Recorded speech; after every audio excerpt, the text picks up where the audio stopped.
Welcome, everybody, to the Ask the CEO show, where we highlight the journeys of CEOs to the corner office and what it's like running their companies today. We've interviewed CEOs from many industries from all over the United States and internationally. Our guest today is Kevin O'Connor, the CEO of Dime Bank. He's returning to the show to tell us the backstory and the process of merging two large banks. We'll learn from him how the merger between B&B Bank and Dime Bank was first conceived, why it made sense, and why it was pursued. We'll also learn some of the inner workings of such a large deal. This is known as a merger of equals. Bridge Bancorp Incorporated and Dime Community Bancshares closed a multi-million-dollar deal in February of this year. The two banks have joined together to operate 65 branches from Manhattan to Montauk Point on Long Island. They've rebranded as Dime Bank, combining multi-billion-dollar banks now with a total of $20 billion plus in assets. And that's like turning an aircraft carrier around in the Hudson River. But it should also be noted that the merger was undertaken during the height of the COVID pandemic. So thank you, Kevin, for returning to the Ask a CEO show. I appreciate it. So last time you were here, we were talking about Bridgehampton National Bank, how it was operating under the COVID restrictions with the lockdowns and creating a remote workforce. And at the same time, you were providing business customers with financial support, and then you were processing $1 billion in PPP funding. That was a major accomplishment all by itself. But now I understand, in retrospect, you also had the merger in that mix. You were also going down that road already. Maybe you could lay out how that looked. Sure. Well, the history of B&B is to really sort of grow and to continue to serve the community. And beginning in November, and I'll get my dates right because the world just went so fast, November of 19, began a discussion with the CEO of Dime Community Bank, thinking that we were like-minded institutions that sort of didn't really have a lot of overlap, and thought putting the two together would make sense. And we began conversations. Who started the conversation? I picked up the phone, asked him if he wanted to go to dinner. So, and we had great conversations, and we kept down the path. And these things take time. We get to call it the middle toward the end of March, and think we can cut it, create a transaction, and that's when COVID hit. And both of us felt like it was time to step back and see what was going to go on with the world. And so we did, but we left friends and said that this still makes all the sense in the world, but let's just cool off a little bit. We all did what we did on PPP during that period of time. While we did $1 billion, they did almost 500 million. So again, proves like-minded organizations. And we resurrected the conversations in early June and worked through and announced a transaction right before July 4th. And very excited about what the prospects were, creating what we felt was a bank that didn't exist on Long Island. In early June, you were still dealing with the PPP funding. Yes, we were. And so on. Well, you got a lot of room on your plate. I have a great team. Tired already. We have a great team that was very focused. And again, I felt sort of the merits of doing this warranted. The board felt that. And so we put the things together. A group of people worked on the regulatory and SEC filing, and everybody else continued to help customers. And it culminated with a transaction that closed on February 1st of this year, creating a $12 billion community bank headquartered on Long Island with $1 billion of capital that has all the products and services we think our customers need. We're headquartered in Hauppauge, a stone's throw from where you are. And and have moved forward, everything that we thought was positive about that transaction has occurred. Really, that was going to be one of my questions. Was sometimes you look down the road and the road takes a bend that you didn't see. So it's only 7 months. Yep. So in 7 months, have you see any hiccups, or were you guys pretty solid in your plan? We feel very good about what we were able to do. The thing about banking transactions, you go back, we signed a transaction the beginning of July of 2020, and you have all the way through February 1st of 2021 to work through lots of the details. We began in earnest what would be our data conversion and our plans for that. because that's always the thing. You put two organizations together on different computer systems. You want to make sure you promise customers you can deliver seamless service, and that was really our goal. And so lots of people worked on that. And again, large enough organizations, you can compartmentalize that. And so we had teams that were working on that part of the process, and other parts where all of our customer facing people are out there still telling the story that they were still here. And so we closed on February 1st, did our data conversion in mid-April. So we're operating on one platform. We have some ancillary things we're still doing around the edges with some treasury management products. But a group of people dedicated toward that. But then our business people are out there. There's still, loan demand. There's still customer needs to be met. And so we're very gratified to what we were able to accomplish in this period of time. Do you see any change in your basic business model going forward now that you put this larger entity together? I'd like to think we have greater chances to grow with our customers. I mean, I think similar to your organization, you're growing, and we want to be able to do that. And so lots of our customers, have grand plans for what they want to do. And you don't want to be the bank that can't service that as they get too big for you. And so that allows us to do that. That was always a strong point with B&B, was the responsiveness to clients and their understanding of the business community. So you're in a stronger position now to still be just as responsive, if not more so? I feel that way. I mean, I think that, this is, anytime you put something together, there's little bits of hiccups. We've changed some systems and things. So maybe the process is slowed a bit, but I'd like to think that's temporary. And I think we're starting to see that, and so I feel very good that the teams we have in place, we have a breadth of coverage across really Montauk to Manhattan. I think before we used to say Montauk to Manhattan and we skipped over Brooklyn. Now we're covered in most of Queens. So I feel like maybe I oversold it before actually telling more of the truth today. So well, it's a good thing because that's what I said in my intro, from Manhattan to Montauk. So thank God you did that. I'd have to go. But listen, so I mean, you've always had B&B's always had a huge presence here on Long Island. What does the merger into Dime mean to that and to the Dime community? Is there going to be like the same synergy that we were all used to and comfortable with and when it was B&B? Is the synergies that aligned with each other? They are. I mean, the headquarters is right here in Hauppauge, so our board is still local. The decisions are still being made here, by the people that sit in my office. And so and then they have greater coverage in Manhattan. I think that we have customers that we were servicing here that had businesses in Manhattan or Brooklyn. We can do that better. They had, the Dime had really made a transition from what had been a traditional savings bank, just doing multifamily loans and consumer deposits, to truly being a community bank. And so this just accelerated that trend, that sort of growth or trajectory for them. For us, they actually had some systems that were more advanced than us on treasury management side, and things that we were eventually going to move to. Literally the products we were planning on going to in 18 and 24 months, we were able to accelerate that because they were already on those. That was one of the questions I had when you came together. It was not just merely let's put these two big entities together to make something even bigger. There were pieces of the puzzle, like you just said, you were looking down the road to do, they already had in place. What was the converse on that? What did B&B have that Dime didn't have?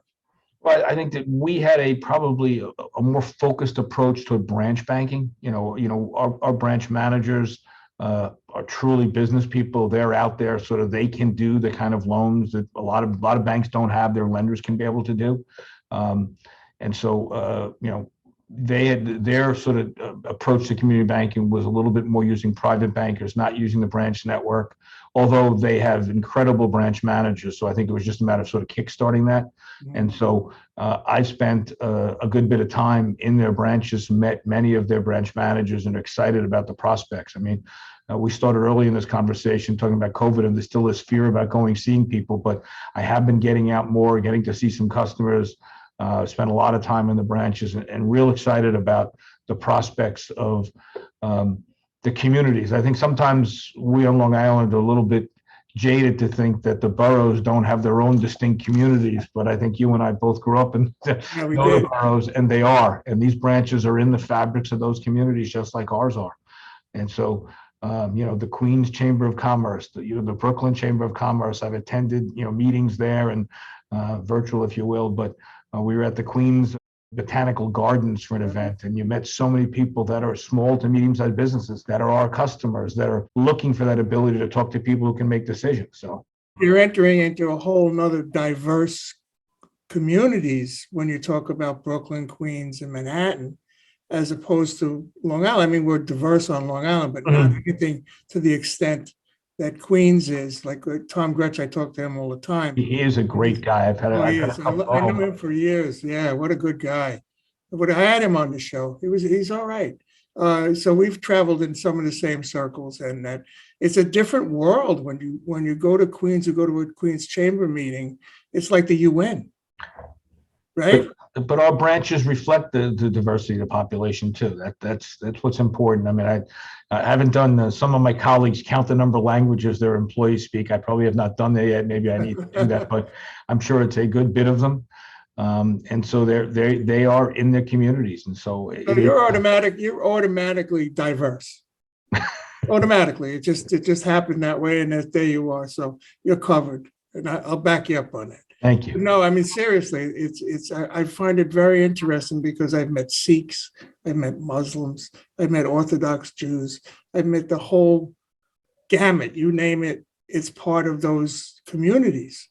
And for you to service that population, to have that in your organization is what a plus that is. Yes.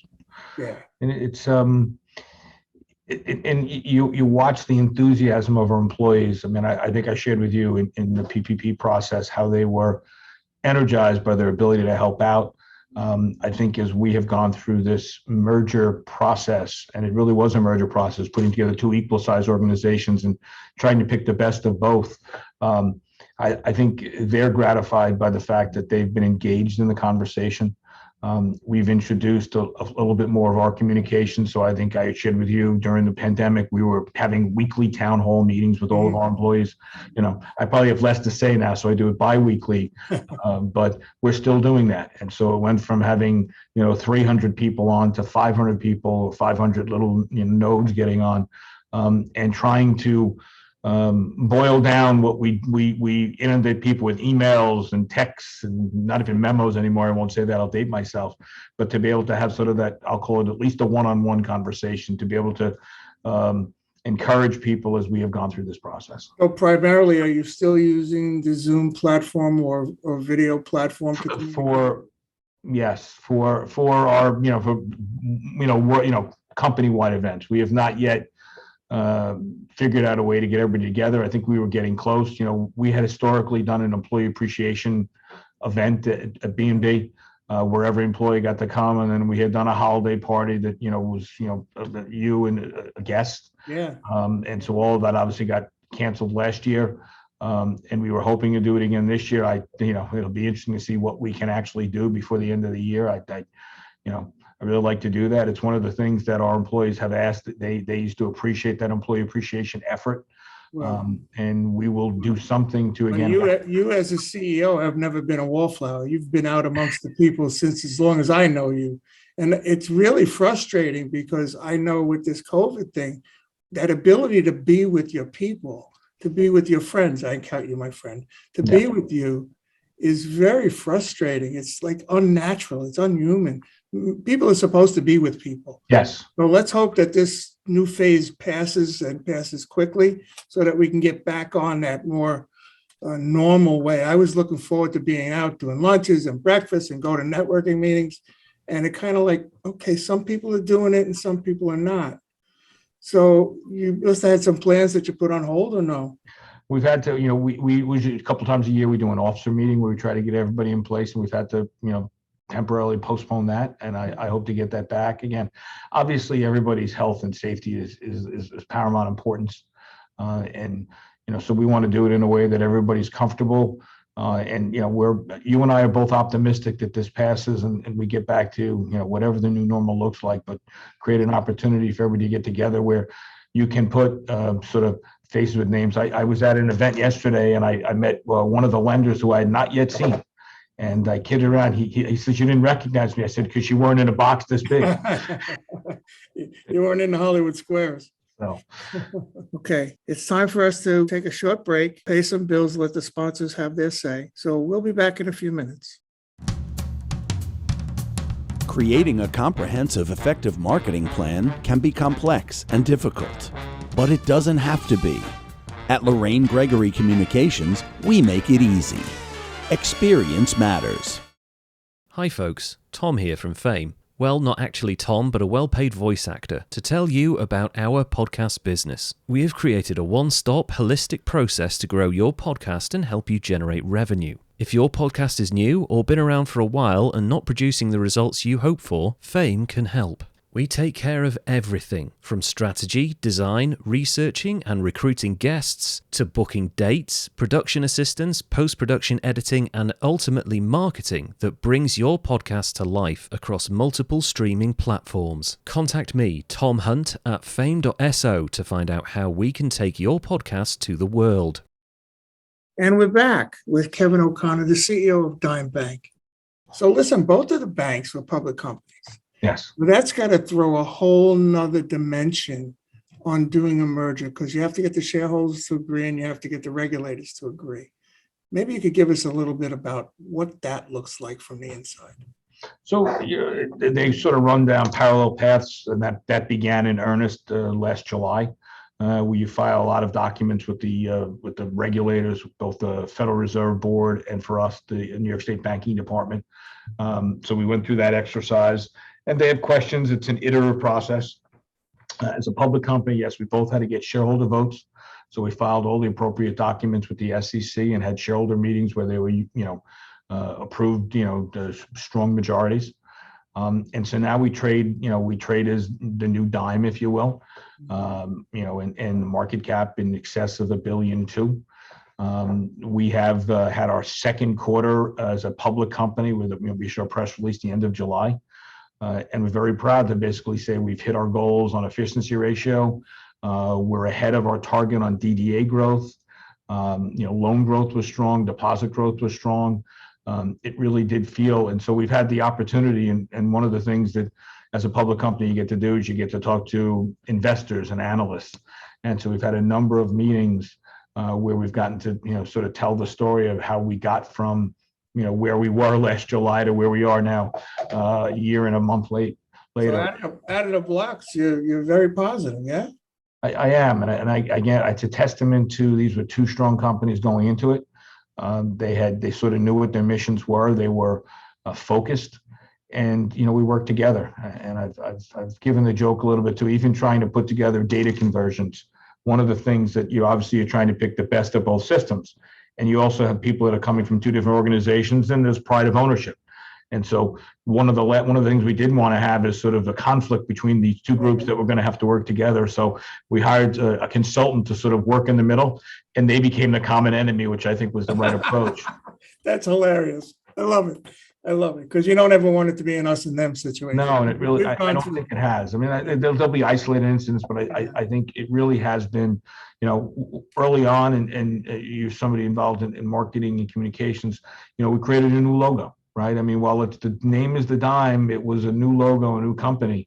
And if you ever get a chance to go on our website, I mean, the way the video that's out there that took the two existing logos and put it together, it truly was, trying to take the name, the Dime, which I think is iconic, and taking what had been our either sailboat or vision from a lighthouse and put it together. And I think that has been the logo. And I think it's inspired people. I don't have enough swag to give away at this point in time. But from my side of the street, yes, it was very successful. I thought it was well done.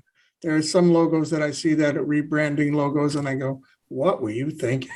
But you guys really did a great job. I don't know who did it for you, but kudos to them. So listen, do you see any substantial changes down the pike in the services or the focus of the bank?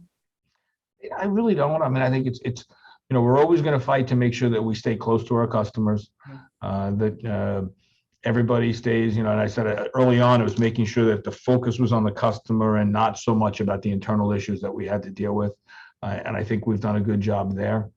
Again, we'll continue to evolve our services. I think, one of the things I think I said early on is that we switched our treasury management, our cash management products to theirs, which are more sophisticated. We know that we have to have more digital offerings. We're working on our phone system. That's probably the biggest work in progress at this point in time as we try to put together what had been 3 or 4 different phone systems under one. But I do feel like, we are of a larger size and scale to be able to deliver the larger loans, but still do it in a very personal way. All the branch managers have remained in place. We continue to look at our branch network. I mean, we are closing 6 branches between the 2 organizations over the next couple of months. It's because the customers have told us they're not going there. Right there, it's to build it. If they build it, if you build it, they will come. If you build it, they don't. Maybe you don't need it, and I think that's been some of the changes. We'll continue to listen. We're not going to be at the bleeding edge of technology, but we'll make sure that we have everything customers need. Right. So now, is that going to be? Are you going to be put in a position where you're going to have to increase the digital play, because that seems to be the biggest trend in the banking side? People are not going to the branches as much as they used to. So, what does that mean for you guys?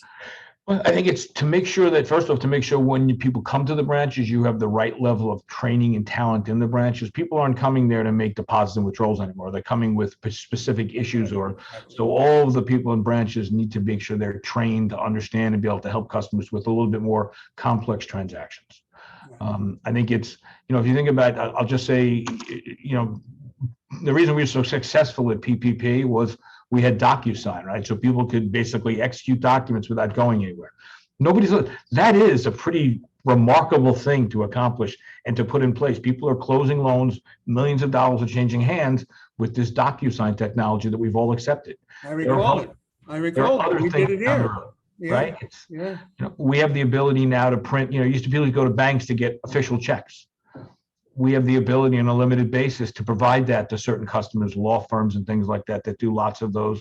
So they can, instead of having to come at a closing and come to the branch, okay, I need these 6 checks that say these amounts to these people, they can do that remotely. So, so it's things like that. They're not going to be the earth-shattering change technology, but they're going to be different changes to make things more, readily easy to do. Right. I mean, your business, your whole industry is in flux now with all the consolidations and changes and the online plays and so forth. So in light of that, what does the future look like for Dime? Well, you hit upon it. I mean, in our marketplace, there has been 2 rather large transactions announced where, a local, I'll call it a local bank, Sterling, that had, branches here and were basically had a big headquarters in Jericho, has been bought by a bank in Connecticut, Webster, and People's Bank that had come in and bought Bank of Smithtown and Suffolk County National was bought by M&T. Neither one of those the 2 acquirers had big branch networks here. I think that's another opportunity for us to continue to tell our story that, we're bigger than we were. If this transaction had happened 2 years ago, we would be sized at $5 billion, maybe not be able to compete. I think we're better able to compete today with $1 billion in capital. So, we continue to look at being able to grow organically through taking market share as part of these transactions, but also to take to grow our company because our customers are growing.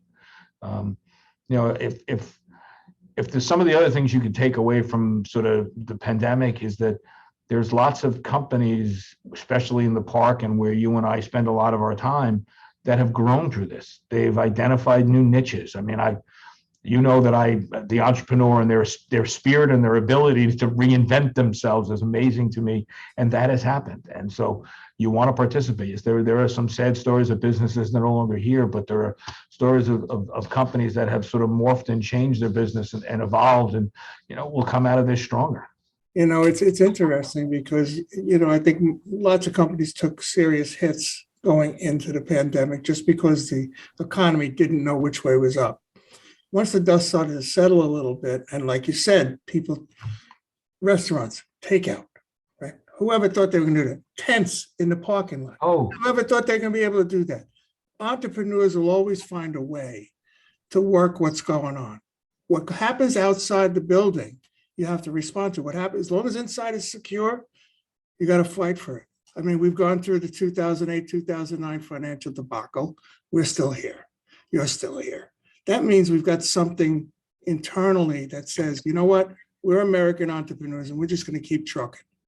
And we're going to do what we have to do. So we've recovered from that huge hit that we took. Thank you for your help during the PPP process, because that was the lifeline that we needed. But in the same time, we've made serious changes to what we do. We changed the business model. We rebranded the company. We're bringing in higher talent to go after better accounts, bigger accounts. We learned from the low-hanging fruit, but guess what? Companies like in your level are who we're talking to now. We want to work for companies who understand what the marketplace is all about. All right, so we've had to change. The point is, COVID forced that. This show, COVID forced it to go to Zoom. It's always been in the studio, 2 camera operators, a producer. Now it's on Zoom. It's me and you together having a conversation. So it's all changed. I don't know what's going to happen when we get back to something that looks a little bit more like normal. It's going to be something like a hybrid of what we had before, I think. I don't think we're ever going to get back to exactly where we were before. I really don't. I don't mean that in terms of the economy. I mean in terms of functionality and tactics. I was, I'm on the board of Suffolk Community College, and I had a conversation with the president this morning, new incoming president. I guess been there a couple of months now, about how to people who go to school that are working full time, how that can work so much better today with this mix of in person and virtual classrooms. I mean, I know you would take a couple of night classes and I got to rush home to get to my 6 o'clock class. And now it's not, but it's got to be a mix, because you can't, I think there is sort of that in-person part that you need. So it's, that's a little example, but the kind of, as you said, the kind of conversations we're having, even our board process today, we've obviously had to meet virtually for the last year and a half, even through all of this, through all the things we did. We want to get together in regular board meetings, but maybe some of the committee meetings will always stay this way, and they're effective. Yeah. Certain of the organizations that I belong to are trying to figure out what the mix is going to be. Are we going to be able to do this? It was very convenient to do these Zoom meetings, once a month, but you lose the personal touch. And that, I think a lot of people feel that. We're kind of gregarious in terms of being business owners and entrepreneurs. You want to be with people. So people are going to find out how to do that, I hope. Get locked down again and get thrown back in the closet. We started our conversation very, very personal, right? Just kind of catching up and kibitzing, if you will, right? And, and then we all went to board meetings, and there'd be 6 of those little pods doing that. And that doesn't happen on Zoom because you just can't do it, right? So we were able to have that one-on-one thing. So I can't say, can I buy you a cocktail? That's going to have to wait, I think, a little while longer. So listen, I don't want to take up your whole day. I really appreciate the time you've given us. I love the story of the merger, and I always give the guests the floor. So it's yours now. How do we get a hold of you guys? What do you have to offer, and what do you have to tell us? So I appreciate it. So listen, I'm here. It's the new Dime Community Bank. We've got 60 locations across Long Island and ready to serve. We've got over 100-year history between the two organizations in satisfying and serving the communities. We believe in the marketplace we're in. We've got great talented bankers that are looking to help you. And so it's, dime.com. Please come in. We will. We'll send everybody we know to you. I appreciate it. I have to, truth be told, we're a client and you're a personal friend of mine. So if the audience understands that, that's even better.